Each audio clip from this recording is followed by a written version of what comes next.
Our first story is titled, Am I the a-hole for refusing to allow my husband to apologize to our daughter for ruining her life? My daughter, 19, is going through a tough time. On top of the obvious difficulties of the pandemic, she has been struggling with depression. Her classes are all online, so she lives with us. My husband and I are both working from home, so we are very involved with her day to day. We do our best to engage her, family walks, game night, cooking together, but she is still feeling pretty down. She sees a therapist online, but I'm not privy to how that is going. In the last couple days, she has been displaying a lot of resentment over her childhood. I'm specifically talking about ages 12 to 14. During those years, her father, my husband, was diagnosed with prostate cancer and was going through aggression chemo. He has recovered enough to live a normal life. I won't lie, those were very tough years for our family. My daughter is an only child and was used to our full attention and engagement. It was a hard transition for her to have her father not be able to care for her like he used to, and myself having to split my time between her and my husband. We had a lot of support from our family, and we were able to maintain her lifestyle with their help. She didn't have to quit any teams, she never missed school. I do acknowledge that emotionally, there was damage, so we did family therapy for years.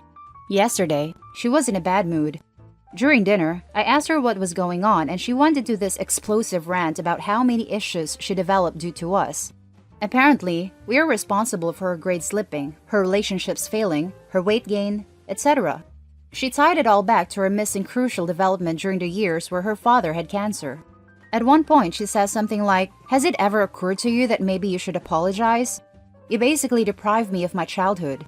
My husband says, "I'm sorry, honey. I could have done better, and I could have done more for you." I shut that down and told her, "No, you are not going to guilt trip your father into apologizing for having cancer. This is unacceptable. You need to accept that life is not fair, and there is very little we can do about it. Go to your room and calm yourself down." She told me to go F myself and went to her room. My husband and I have been arguing about how this was handled. He thinks that an apology is not a big deal, and he was hurt by what she said, but that he could take it. I think that she's looking for someone to blame for her current unhappiness, and that we, as her parents, are easy targets. I also know that my husband already feels a great deal of guilt for putting our family through so much turmoil. I love my daughter and want her to be happy. At the same time, I do believe she is at an age where she needs to take on personal accountability. Am I the a-hole here? Edit. I am shocked by the amount of comments and cannot read them all. Thanks to everyone who commented, and double thanks to those that awarded a post. I do want to say that, while the concern for my daughter's mental health is encouraging, there is a rather harsh dismissal of my husband's mental health here. As a society, I think men are expected too much to just suck it up and take it on the chin. My husband struggles still with his health, the possibility of cancer returning, and his own depression. I value my daughter's mental health, don't get me wrong, but I don't value it above my husband's. I thought what she said was extremely damaging to him, and I reacted to that. I do regret the harshness, but not the message. Now let's read the top comments. Not the a-hole. Your daughter is an adult, and as you said, needs to learn that life is not fair. Your husband did not choose to get cancer, or the timing of it. Depression is awful, and I'm glad your daughter is seeing a counselor, but it may be worth her visiting her doctor and seeing if there is more that can be done. Hang in there, mama, but do not feel guilty or let your husband feel guilty either. I totally agree with your great comment. It's time for the daughter to grow up. She's 19 and acting like a 14-year-old. She sounds very entitled to the point of satire. I mean, expecting an apology for not being the center of attention while her father has cancer? This is like an example from a textbook about narcissism and entitlement. This is what I was thinking, selfish and possibly very spoiled previously. I would have an extremely difficult time letting a 19-year-old tell me to F myself, then proceed to stay in my house. She can F herself right over to a friend's couch for a week. That is insanely disrespectful behavior.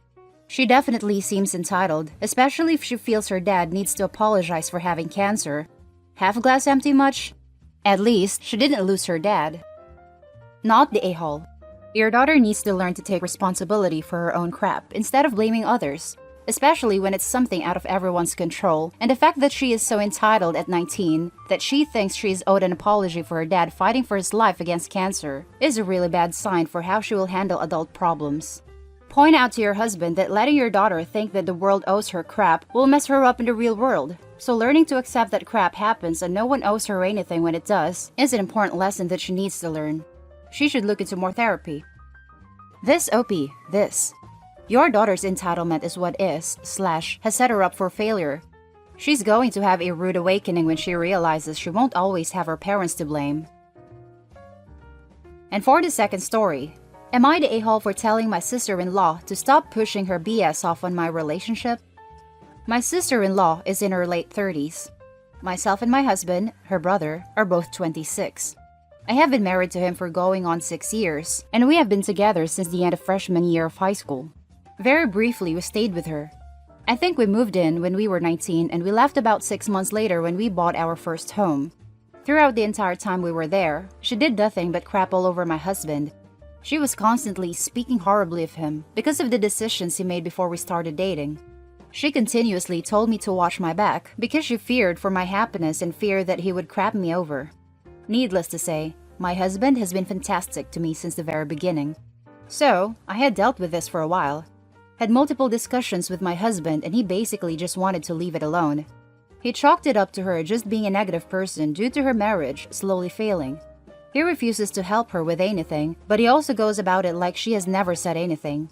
His way of coping, I guess. Last weekend, we were invited over for a barbecue. A few family members showed up that I had yet to meet. However, my sister-in-law at one point started bashing my husband in front of everyone the second that he walked away to go help her son with something that she refused to help him with. Her comments range from him being a terrible husband to having zero work ethic. He has been with the same company for almost 7 years. The whole family was tuned in, listening to her bash him, and not one person spoke up. I was trying desperately to do as he wanted and just leave it alone, but her final comment of, "He will always be a nobody," really stuck a nerve. I looked at her and said, "Do you not have anything better to do with your life?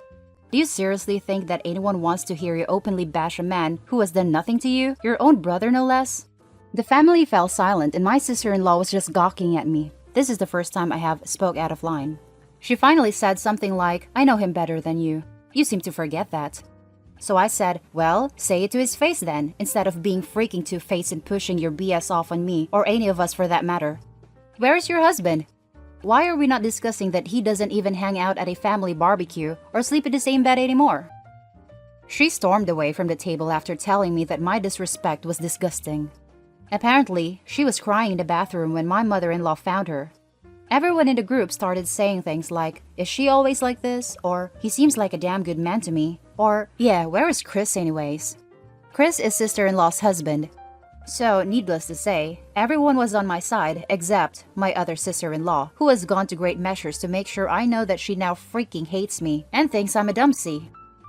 Am I the a-hole? Now for the top comments of this post.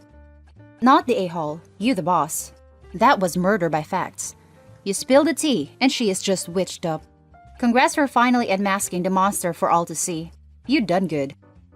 Fact aside. Not the a-hole. Good for you for sticking up for your husband. I can't imagine putting my sibling down like that. We certainly tease each other, but man, that was brutal. I know, right? I can't imagine doing this stuff to anyone, but your own brother? Way not the a-hole. I'm glad you stood up for him, OP.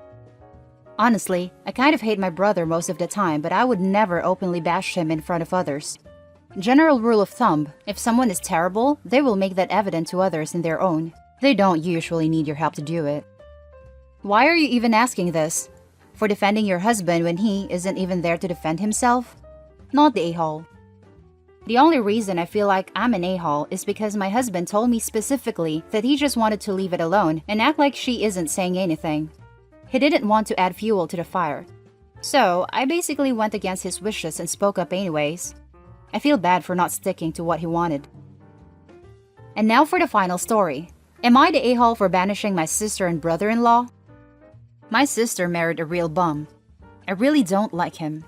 He's 6 years older than her but doesn't have a job, is dismissive to her emotions. I've witnessed this myself. Is lazy, doesn't clean, and is generally an unpleasant person for me. I try to avoid him like a plague. At the start of lockdown, my sister got her hours at work reduced. That meant she couldn't afford a full rent alone because her bum husband doesn't contribute a cent. We as family help her out as much as she could. In June, it got too much, and she asked me to stay with myself and my husband. I really was against this because, as stated, I don't like her husband. But my sister was in a bind, so I eventually agreed after discussing it with my husband. We'll let them use the left wing of the house as their own, for sleeping, studying, relaxing, and the kitchen and common areas were also theirs to indulge. Since the very first day they moved in, there has been a disgusting mess in my house. Dishes left unwashed, food left off the floor, empty packets piling up on the counters. Note, we have a helper, but her job priority is looking after the kids, and the mess is too much for her to juggle. My husband and I tried speaking to them to keep it tidy, and it only lasted a day until it went right back to crap. So I have now officially confined them to the guest room of our house, which is technically outside. It has its own entrance and bathroom, but no kitchen. I've informed them that until they can keep my house clean, they are not allowed in my house. My bum brother-in-law feels this is unfair because they can't use the kitchen or TV room or any other space in my home.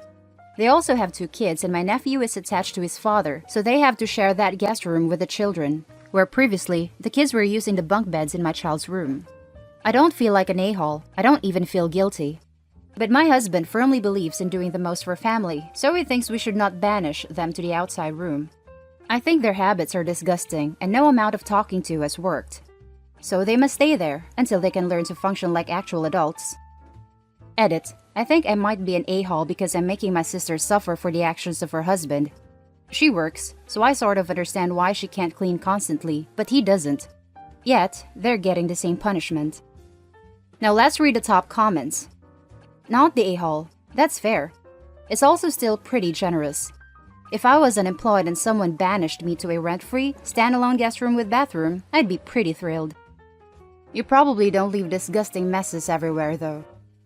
So, just so I understand this, you took an entire family of 4 into your home who pay nothing in rent or utilities.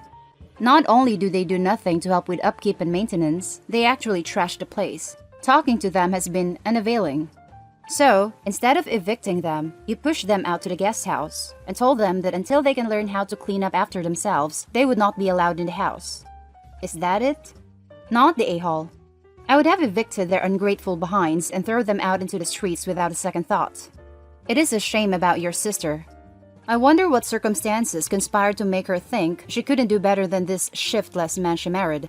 You'd think that, since he doesn't work, would at least learn how to keep up a house. If it were me, I'd let my sister in the main house if she can be respectful of the space, and the kids if they are old enough and can understand how to keep it clean. Keep the trash husband in the yard. No change is likely from him, but you don't have to throw the rest of the family out with him. Not the a-hole. Personally, I will also look into tenants' law in your area. You don't want to be stuck with them, even with them just living in the guest room, forever. Especially that bum brother-in-law. Not the a-hole. You are now technically a landlord and they are always a-holes, but due to necessity. If you are the owner of the property, then you can designate the house rules. I would recommend a contract and rent be signed. If not, then have a 30-day notice of eviction written up and emailed to different sources for a trail. This sucks, but sometimes life is the a-hole. That's the end of the video, guys. Share us your thoughts down in the comment section. Don't forget to hit like and subscribe if you enjoy this content, and I'll see you in the next one. Stay safe.